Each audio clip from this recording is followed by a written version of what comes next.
वो मेरे बेवफा हो के तुझसे जुदा दिल बना एक अंगारा या रब्बा करे किसी प्यार का यूं ना हो बंटवारा मौला मौला मेरे हमें तू ही सहारा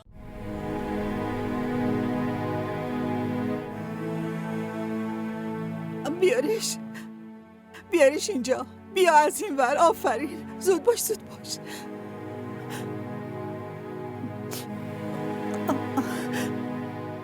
دخترم چی شده؟ مینا دخترم خوب میشاره؟ خاله من به دکتر زنگ زدم الان میرسه. خدایا مینا داره به هوش میاد.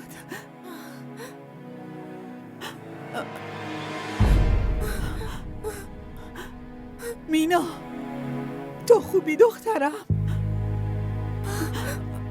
داری کجا میری؟ پیش علی. تو که هنوز منتظرش هستی.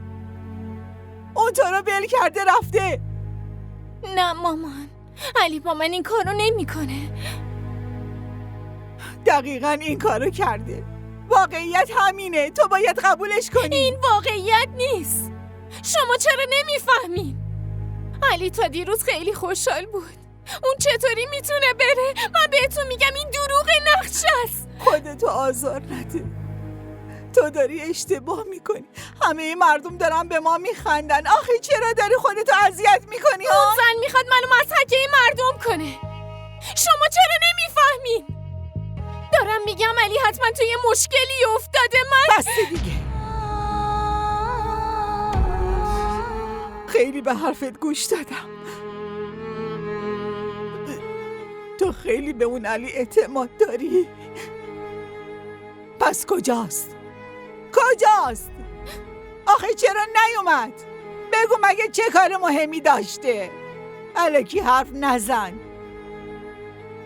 اون تو رو ول کرده رفته. اون ازت سوء استفاده کرده.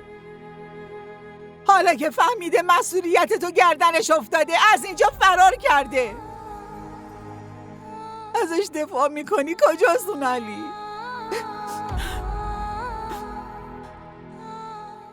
من میدونم مینا که تو جواب این سوالو نداری. به خاطر اینکه اون علی اصلا هیچ وقت تو رو دوست نداشته. حالا که فهمیده باید مسئولیت پذیر باشه پس کجا فرار کرده؟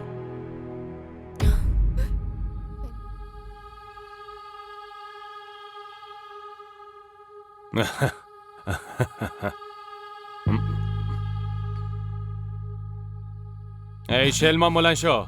بله قربان. آفرین برو اونور. برو گم شو. مثلا تو شیفتت ها.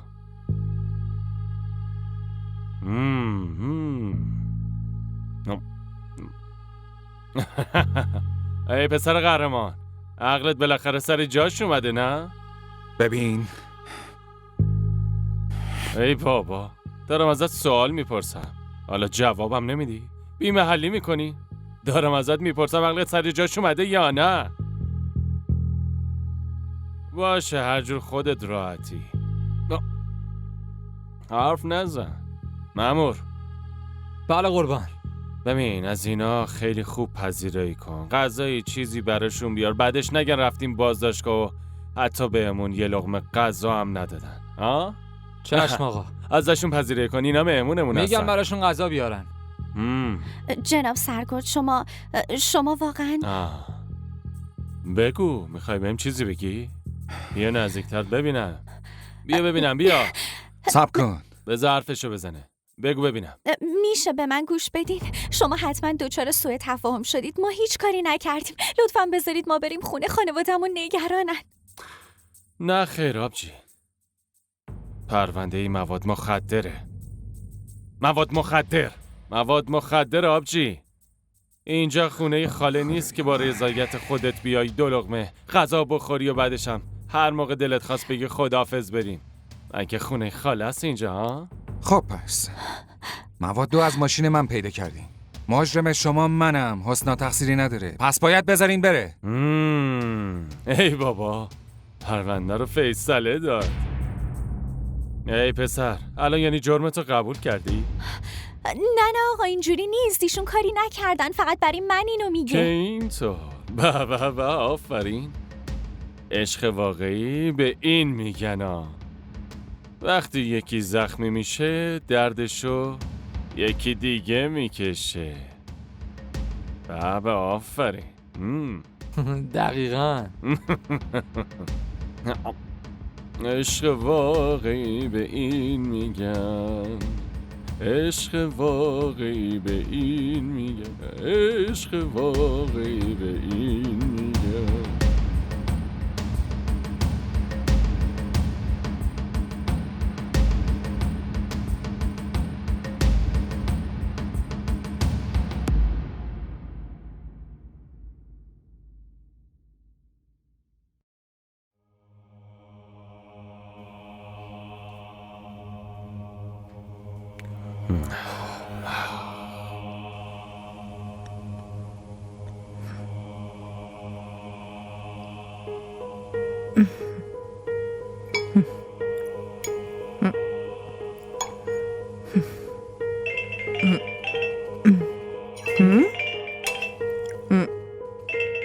این وقت شب؟ بله جناب سرگرد. بله سلام خانم. علیک سلام، همه چی خوبه؟ بله همه چی خوبه، همه چی خیلی خوبه. خوب؟ برادر زادتون هی میگه، یعنی اصرار میکنه که منو اینجا نگه دارین و دختره رو ولش کنین. او بیچاره آخه چه تقصیری داره؟ راستش خانم حرف اونم کاملا درسته. تقصیر اون دختر بیچاره چیه؟ تقصیر داره یا نداره؟ اون دختر نباید از اونجا بیرون بیاد، فهمیدین؟ حرفمو متوجه شدین؟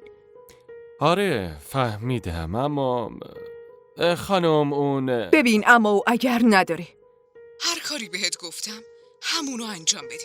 علی و اون دختر تا صبح نباید از اونجا بیرون بیاین، متوجه شدین؟ متوجه شدین؟ باشه خانم، هرچی شما بگین همون میشه. بالاخره باید حرف شما رو قبول کنیم دیگه. در ضمن تا وقتی علی توی اون بازداشتگاهه نباید به هیچ وجه اذیت بشه. شما نگران این موضوع نباشین، ما مثل شاهزاده ها نگهش داشتیم، همه چی هم براش فراهم کردیم.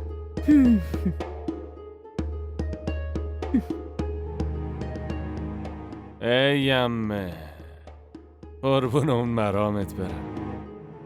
خودت گیرش انداختی یا خودت هم نگرانشی؟ عجب.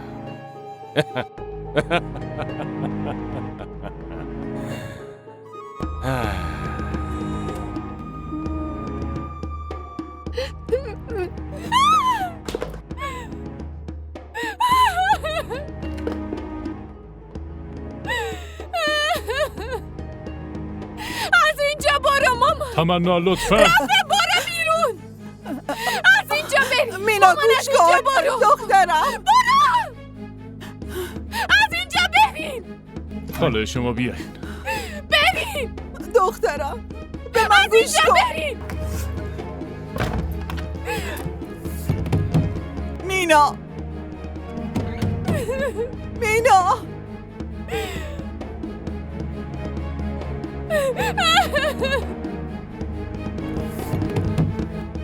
دخترم.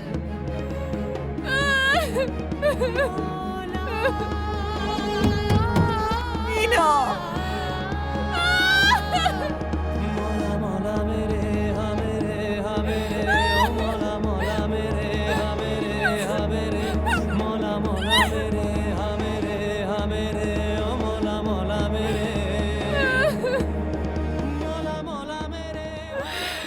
این چه بلایی بود سرم اومد. مینا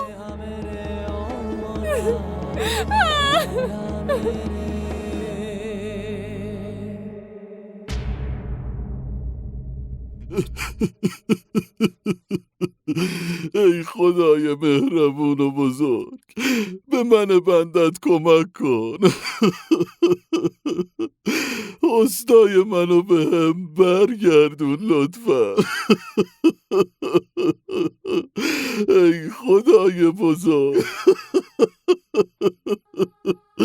به من کمک کن. من دخترمو از تو میخوام.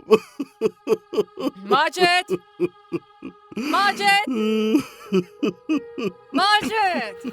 چی شده شمیم؟ چرا سر صدا میکنی؟ دیگه چیزی هم مونده بپرسی؟ مگه من بهت نگفتم هر کی با اون دختر نسبتی داره دیگه تو این خونه هیچ جایی نداره؟ به شوهر خواهرت بگو دیگه از اینجا بره. لطفا خودت برو، اینم با خودت ببر. شمیم تو همه اینا داداش چه تقصیری داره؟ مگه تقصیر ما چی بود که خواهرزاده این تو همه محل آبروی ما رو برد؟ به خاطر اون داریم از همه حرف میشنویم. باشه حالا عصبانی نباش دیگه. عصبانی نباشم ها؟ ماجد این برای تو مسئله عادیه؟ من دارم بهت میگم بهش بگو بره پیش زنش، بره پیش آبجی شایسته. خودش که رفته خونه دخترش نشسته و هیچ شرم و حیایی نداره.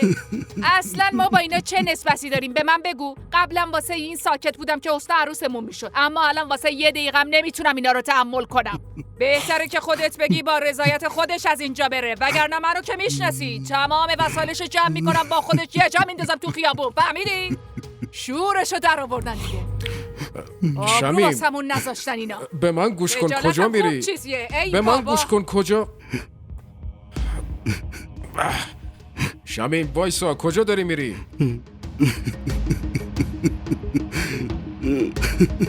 ای خدا، ای خدا.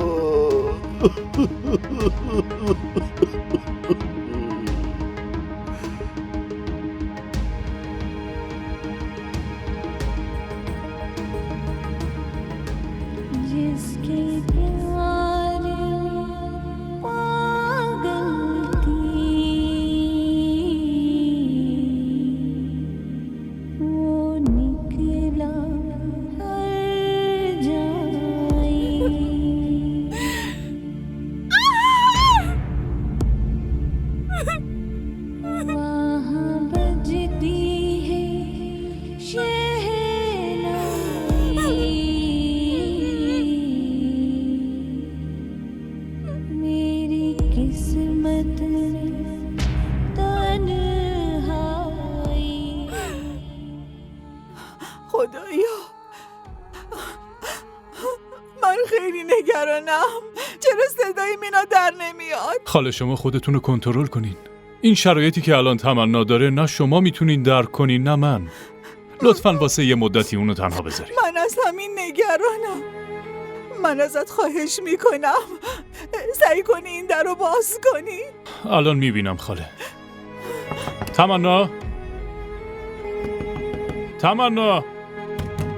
مینا لطفا این در رو زودتر بشکن. زود باش در رو بشکن، خواهش میکنم در رو بشکن. زود باش.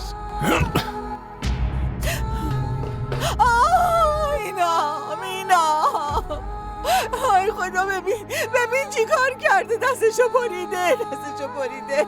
مینا دکتر خبر کن لطفا. مینا الو آمبولانس. باشه دخترم.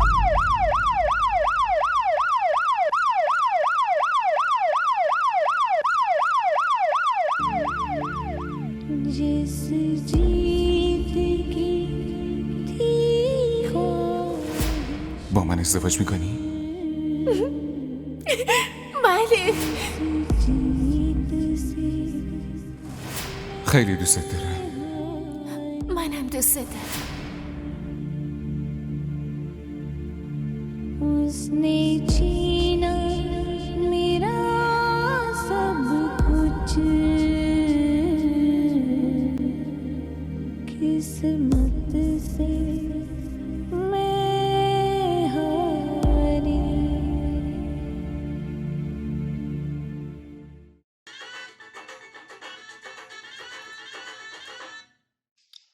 در همین لحظه خبر بدی به دستمون رسیده. بازیگر محبوبمون تمنا خانوم به بیمارستان منتقل شدن. هنوز معلوم نیست که قتل یا خودکشی. مامان بازیگر مشهور پاکستانی تمنا خانم تلاش کردن خودکشی کنن. مامان الان برای درمان به اتاق عمل بیمارستان منتقل شدن. دکترها میگن که اوضاعش وقتی ما الان بین مرگ و زندگی شب کدوم دیوونه ای تلویزیون میبینه آخه؟ چی شده؟ الان جونش در خطر و هنوز اخبار تازه‌ای از اوضاعش در دسترسمون نیست. نرم میکنه. منتظر جواب نهایی از دکترها هستیم. تو مشکلت چیه انی؟ چرا امشب هی منو اذیت میکنی؟ تو چی میخوای؟ اگه اجازه میدادم که این دختر بیاد به این خونه که منو تو رو از اینجا بیرون مینداخت، اون وقت حالت خوب بود؟ مامان من فقط اینو میگم که میتونستین به یه روش دیگه هم این کارو بکنین. مثلا چی کار میکردم؟ بگو ببینم. بله میگفتم که لطفاً تو عروسی نکن چون من نمیخوام ها؟ یا بهش اینطوری میگفتم که علی لطفاً عروسی نکن، اینجوری رویاهای ما از بین میره و همه برنامه هامون به هم میخوره. همینجوری خوب بود نه؟ اینو میخواستی آره؟ ولی مامان من میگم یه بار برین احوال مینا رو بپرسین. چرا؟ من چرا برم حالشو بپرسم؟ این که الان تمنا بمیره یا زنده بمونه به ما دیگه هیچ ربطی نداره. اینو بفهم لطفاً. اینو میخواستی؟ و در ضمن اگه الان خبر مرگ تمنا رو هم بهت رسوندن بازم منو بیدار نمی کنی. مزاحم خواب من نمیشی بس دیگه. لطفاً شورشو در آوردی. تمنا تمنا تمنا تمنا.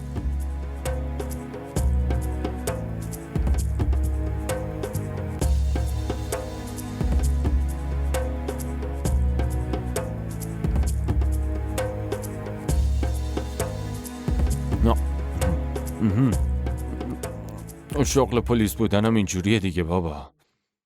مجبوریم صبحونه سرد بخوریم. بیاین.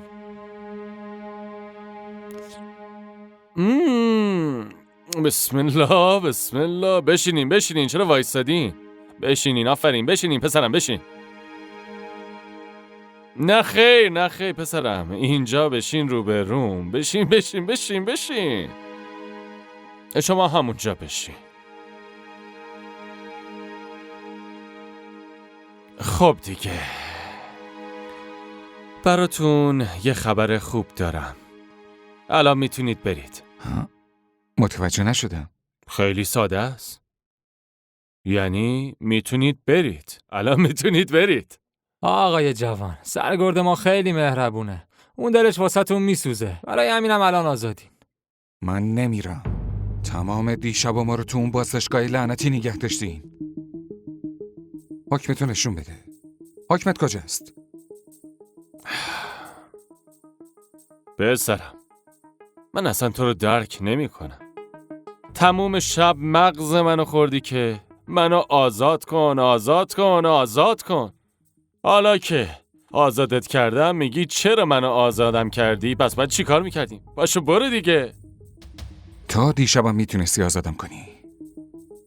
بهم بگو سرگرد. به دستور چه کسی و چرا این پاپوشو برام درست کردی؟ بگو سرگرد. بهم بگو سرگرد. ببین آقازاده الکی داد و بیداد نکن.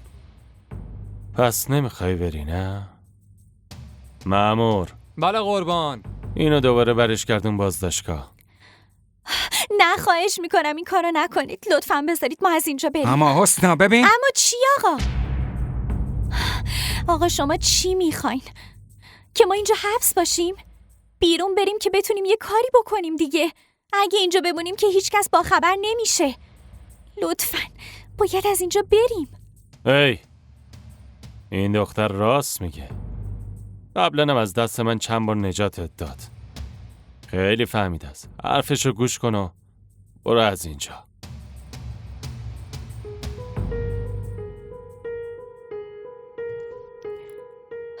خیلی ممنونم آقا. بریم دیگه. به اعصابت مسلط باش. برو از آزادی لذت ببر.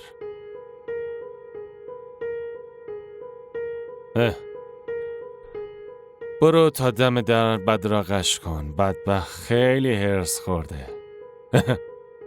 پسرگه بیچاره.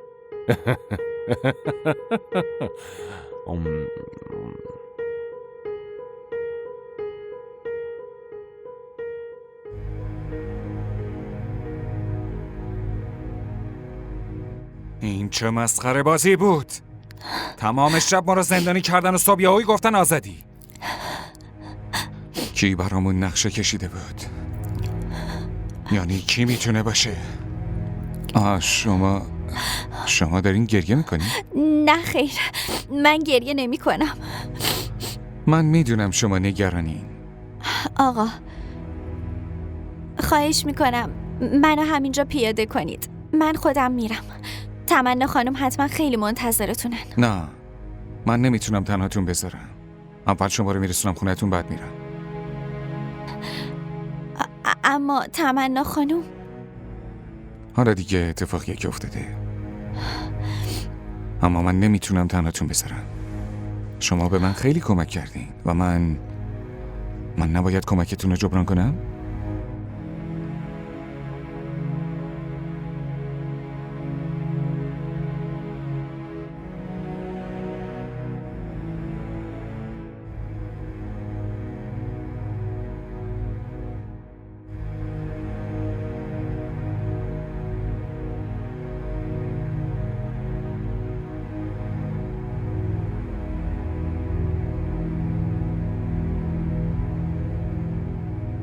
خاله بیا یه چایی بخور. نه پسرم، خیلی لطف کردی. تا وقتی که دخترم به هوش نیاد آخه من چطور میتونم چیزی بخورم؟ ولی خاله جون عزیز من، شما که از دیشب هیچی نخوردی آخه. لطفاً بیا این چایی رو بخور. خیلی ممنونم ازت پسرم. رافه، تو برای مینا خیلی کار انجام دادی. من لطف تو چجوری جبران کنم؟ کاش مینا دخترم تصمیمشو عوض میکرد. تو خیلی خوب هستی، ولی اون علی. خاله جون لطفاً بد به دلتون راه ندین. تمنا هیچ چیش نمیشه. انشالله. آقای دکتر، تمنا چطوره؟ دختر من چطوره؟ خطر از سرش گذشت. تا چند ساعت دیگه میتونید ببینینش. خوبه؟ خدایا شکرت.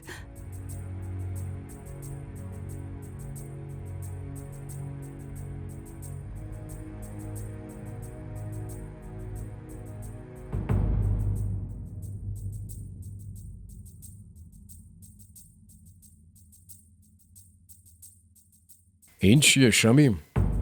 صابونه داداشمون کجاست؟ نیازی نیست خودتو به اون راه بزنی. مگه نگفتم اینو بفرست بره خونه دخترش؟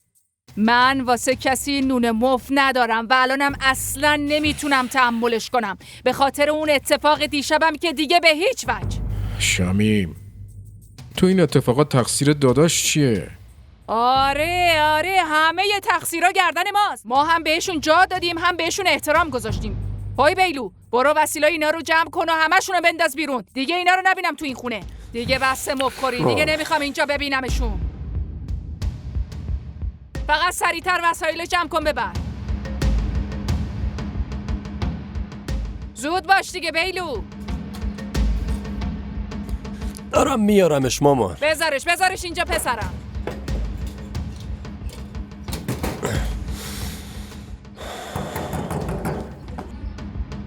این دیگه کی اومده؟ من میرم ببینم کیه. حتما یکی از همسایه‌هاست. دوباره مضحکه عامه خاص شدیم دیگه.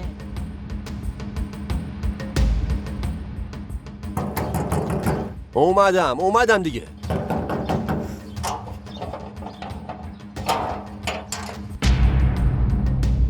دختری فراری تو؟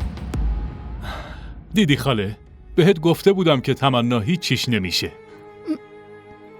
آره راست گفته بودی. اما من از این نگرانم که مینا چطور میتونه این ضربه بزرگو فراموش بکنه. خاله من هستم دیگه. شما اصلا لازم نیست خودتون رو نگران تمنا بکنید. این چه فکری آخه؟ مگه شما به من اعتماد ندارین؟ من بهت اعتماد دارم. من فقط از این نگرانم این لکه ننگی که روی مینا افتاده حالا کی باهاش ازدواج میکنه؟ خاله من هستم. من همیشه کنار تمنا میمونم. من باهاش ازدواج میکنم. واقعا؟ تو داری راست میگی؟ معلومه خاله. من همیشه به تمنا علاقه داشتم. اگه اون علی رو دوست نمی داشت، من خیلی وقت پیش بهش پیشنهاد می دادم. خانم شمایید؟ تو اینجا چی کار داری ها؟ اومدی آبروریزی که راه انداختی رو ببینی؟ آره؟ ولم کن، خونه داییمه. میخوای چی بهشون بگی؟ اول بهم بگو تموم دیشب کجا بودی ها؟ کجا بودی؟ شما بهتر اول حرفشو بشنوین. اوه، پس این خانم عاشق توه. عوضی پس با تو فرار کرده بود نه؟ ولش کن علی آقا رو، ولش کن. دایی جون، من میرم پیششون. تو کجا میری؟ صبر کن.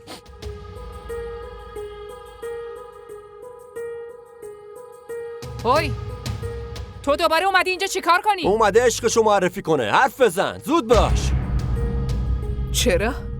چرا مضطرب شدی؟ نه، فقط توقع نداشتم بیاین. آره، اینو راست میگی. من نباید اینجا می اومدم، ولی خب چی کار کنم؟ اون تمنای بیچاره واسمون چه کارایی که نکرده.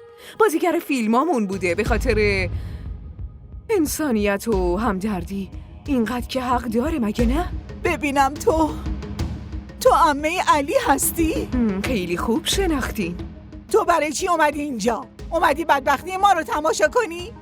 ای بابا، شما چرا اینقدر زود جوش میارین؟ ببینید، نه من به اون ازدواج رضایت داشتم، نه پیشتون خواستگاری اومده بودم. این تصمیم خود علی و تمنا بوده. بعد وقتی علی نخواست ازدواج کنه، من تنهایی که نمیتونستم بدون دوماد بیام اونجا، نه؟ فعلا من فقط به خاطر انسانیت و همدردی اومدم اینجا. بس کن دیگه، حرف نزن. ما اصلا به همدردی تو نیاز نداریم. تو از اینجا برو. باشه بابا، باشه. حالا شما چرا اینقدر عصبانی هستین؟ تو این دور زمونه اصلا خوبی کردن نیومده والا. در ضمن به تمنا حتما بگین من اومده بودم. اون خوشحال میشه. با چه روی احوالشو میپرسی؟ واسه ما مهم نیست. میتونم باهات حرف بزنم رافی؟ من باید یه حرف مهمی بهت بزنم. حتما. زنه خیلی عجیبیه. خوب شد که رفتش. فکر کرده کیه؟ ای خدا، توبه، اینقدر بی‌حیایی ها؟ از اول کم بی‌حیا بودی، حالا عشقت هم آوردی اینجا؟ ایشون عشق من نیستن. واقعا؟ بگو ببینم که تموم دیشب کجا بودی؟ راستشو بگو. ببین، اون چیزی که شما فکر میکنین اصلا نبوده. بهم اعتماد کنین. چطور همچین چیزی نیست؟ این دختر تمام دیشب با یه مرد غریبه گذرونده. اومده اینجا نقش دختر پاکو بازی میکنه. اصلا چه نیازی بود اینو ورداری بیاری اینجا؟ شاید هم این پسر دیگه تو رو نمیخواد ها؟ بگو ببینم. لطفاً بفهمید دارید چی میگید. حالا تو به ما میگی چه حرفی بزنیم یا نزنیم ها؟ ساکت وایسا اینجا. از یه طرف بی‌آبرویی کرده و حالا اومده ادام داره. انگار نه انگار همه شب با یه مرد غریبه گذرونده و ما رو تهدیدم میکنه. آفرین، دمت گرم. خاله، منو پلیس بازداشت کرده بود. دایی جون، اصلا اون چیزی که شما فکر میکنید خدای نیست. مرگم بده. دایی ما تموم شب و کلان تری بودیم. بیا آقا، شنیدی؟ من از اول میگفتم این دختر خوبی نیست. تموم دیشب و تو کلانتری گذرونده این دختر. دایی جون، به حرفم اعتماد کنید. اصلا همچین چیزی نیست. یه بار به حرفم گوش بدید. لطفاً بهم اعتماد برو کنید. گم شو از اینجا دیگه نبینمت.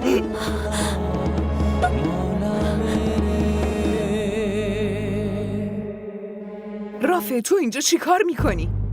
خانوم، حال تمنا الان اصلا خوب نیست. من چطور میتونم توی این وضع رهاش کنم؟ آره، من درکت میکنم، ولی بذار یه چیزی بهت بگم رافه. این میتونه به ضرر تموم بشه، بفهمینو. یعنی چی؟ منظورتون رو نفهمیدم. واقعا میگی؟ من که فکر میکردم تو آدم عاقل و فهمیده‌ای باشی. خیلی خوب، عیب نداره، من بهت توضیح میدم. ببین، حواست باشه، تو اگه میخوای بازیگر بعدی فیلمای ما باشی، پس باید رابطه تو با تمنا تمومش کنی. همین. اما ببین رافه، هیچ اما اگری نداریم. فهمیدی؟ یه طرف عشق و طرف دیگه کار. اگه تو پول داشته باشی تمنا که هیچی، هر دختری رو میتونی به دست بیاری پسر خوب. اما اگه به حرفم گوش ندادی پس نه، برات پول میمونه و نه شهرت. خانوم، تمنا بازیگر فیلم هامونه. قبلا بود، الان دیگه نیست. نیست؟ یعنی چی؟ یعنی اینکه وقتی ما از زمین برش داشتیم و به آسمون بردیمش، دوباره هم میتونیم به جایگاه قبلیش برش گردونیم. واسه همین فکر کردن به اونو ولش کن و به فکر خودت باش. فهمیدی؟ ها، در ضمن اگه علی اومد و خواست که تمنا رو ببینه، قبل از اینکه اون تمنا رو ببینه تو دل تمنا انقدر نفرت رو بنداز که نخواد حتی قیافش رو ببینه. این کار رو میتونی واسم بکنی ها؟ من میدونم که میتونی.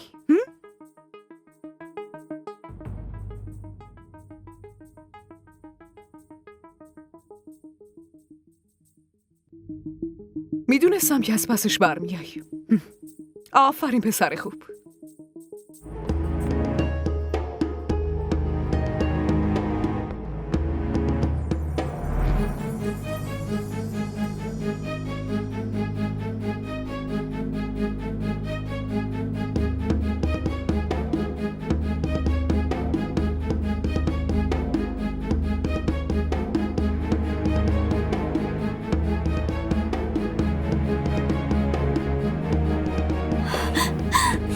دایی دیگه مردش.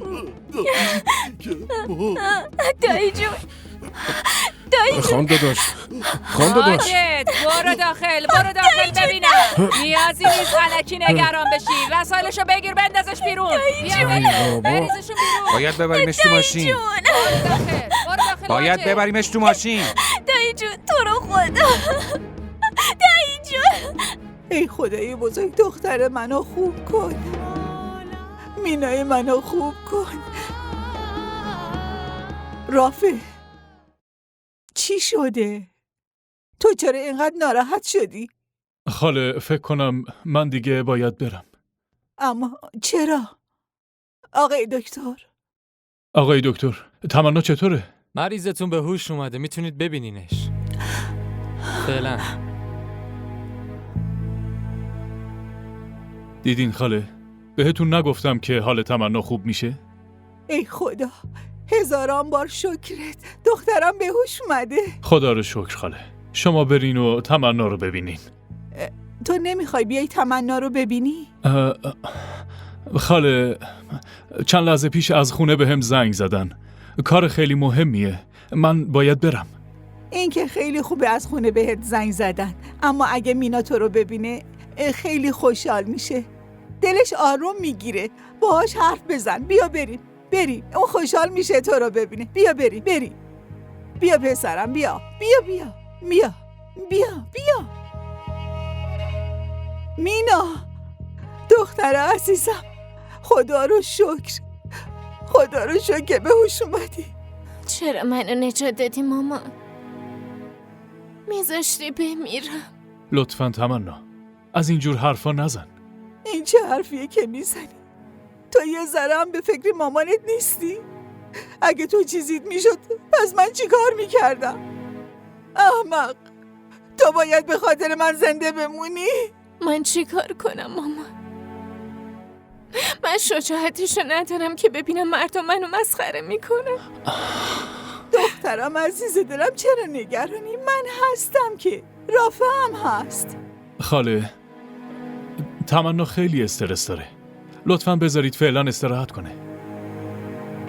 باشه.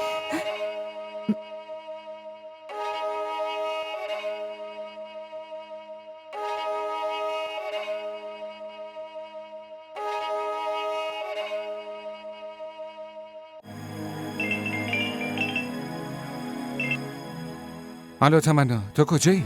شما کی هستی؟ خاله جان شمایید؟ من علیم. شما کی هستی؟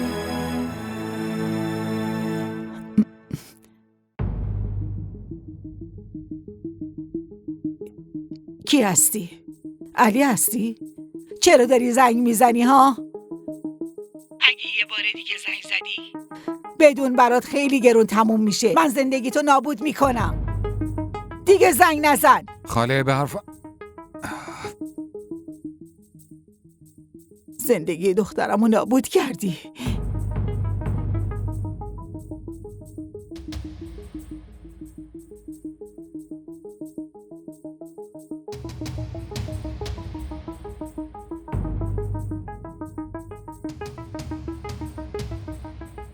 آقا حسنا تویی؟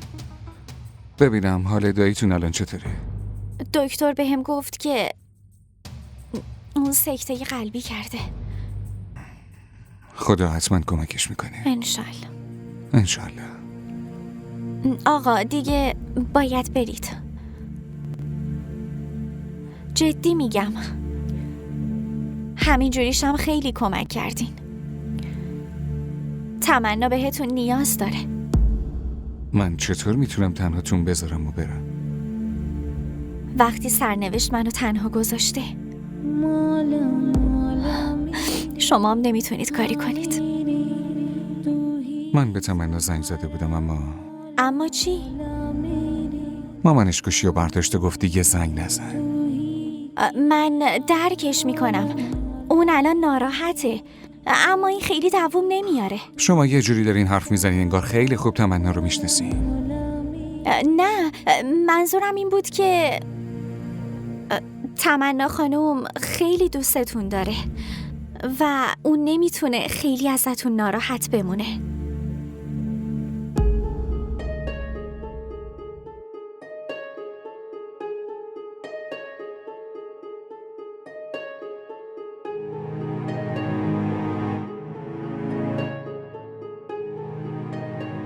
الو تمنا.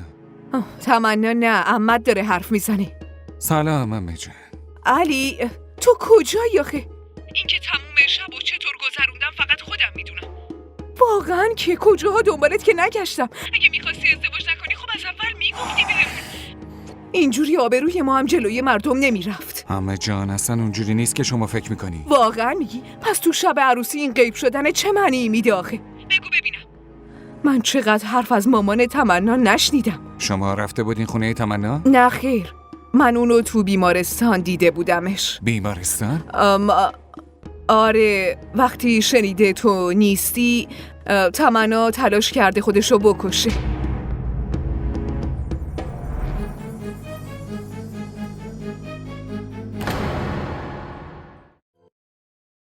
वो मेरे बेवफा हो के तुझसे जुदा दिल बना एक अंगारा यार